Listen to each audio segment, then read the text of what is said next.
आज पाकिस्तान में सियालकोट में की सरजमी में मेहतर परिवार में जन्मे और पूरे भारत में धम्म का प्रचार करने वाले मैं गुरु गोरखनाथ जी को भी नमन करता हूँ। जय गुरु। साथियों, आज हमारे बड़े भाई राजेंद्र दिगान जी की जो है श्रद्धांजलि सभा है।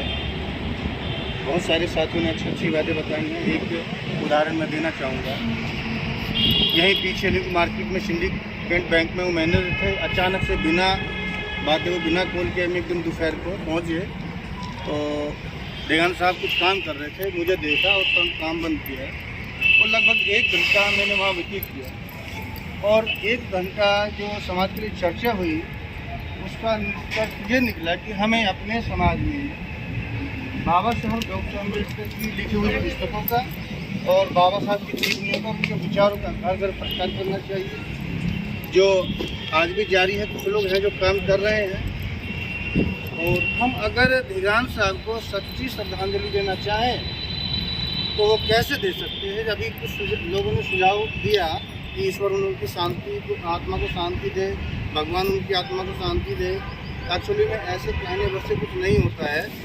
जो हमारे साथी आज हमारे बीच में नहीं है, उनकी जो समाज के इतने अच्छे अच्छे विचार हैं, जो दृष्टिकोण हैं, हम उनको ले करके लोगों के पास जाएं और घर घर पहुंचाएं। जैसे कि दिगान साहब, अभी जैसे पता चला, मुझे भी इतनी जानकारी नहीं थी कि वो एक सफाई कर्मचारी नियुक्त हुए और फिर बैंक के मैनेजर तक पहुंचे। एक्चुअली में बाबा साहब डॉक्टर अम्बेडकर की कलम का कमाल यहाँ आपको दिखाई दे रहा है और दिगान साहब का मैं नहीं बल्कि जितने भी लोग परिचित हैं वो सब जानते हैं कि जो पुरानी टीम थी, हमारे उधर से भी पुराने, जैसे मेहरा साहब आज बैठे हैं, दिगान साहब भी बैठे हैं, और भी लोग हैं, 5-7 लोग हैं, चावरिया जी यहाँ भी बैठे हैं, बड़े भाई।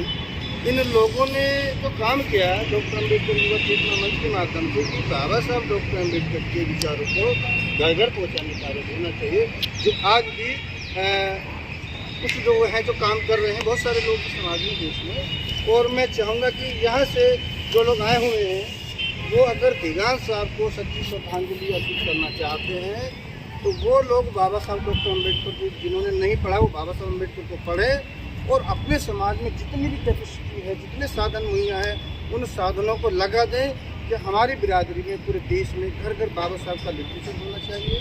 बाबा साहब की जीवन, उनके विचारों की पुस्तकें हैं, 18-20 पुस्तकें बाबा साहब अम्बेडकर ने लिखी है। जैसे कि आज सब लोग रुपये का इस्तेमाल करते हैं, बाबा साहब डॉक्टर अम्बेडकर ने जो MA में जो उन्होंने थीसिस लिखी थी, प्रॉब्लम ऑफ द रूपी, उसी पुस्तक के आधार पर डॉक्टर अम्बेडकर की आइडियोलॉजी को लेकर, उनसे सलाह लेकर वाइसराय ने आपके रिजर्व बैंक ऑफ इंडिया की स्थापना किया। अब उसका फ़ायदा सभी उठाते हैं, लेकिन ये लोग चर्चा में नहीं आती। अखबारों में हम पढ़ते हैं कि वो डॉक्टर अम्बेडकर वो दलितों के नेता थे। क्या रिजर्व बैंक ऑफ इंडिया सिर्फ शेड्यूल कास्ट के लिए है? क्या भारत सरकार जो रुपया प्रकाशित करती है, क्या सिर्फ वो शेड्यूल कास्ट के लोग इस्तेमाल करते हैं? दूसरे, अभी अमेरिका ने बाबा साहब को सिंबल ऑफ नॉलेज जो कहा है, राष्ट्रपति ओबामा जी ने इंडिया में आकर कहा था कि अगर अम्बेडकर हमारे देश में पैदा होते तो हम उन्हें सूर्य की उपमा दी होती, उपाधि दी होते।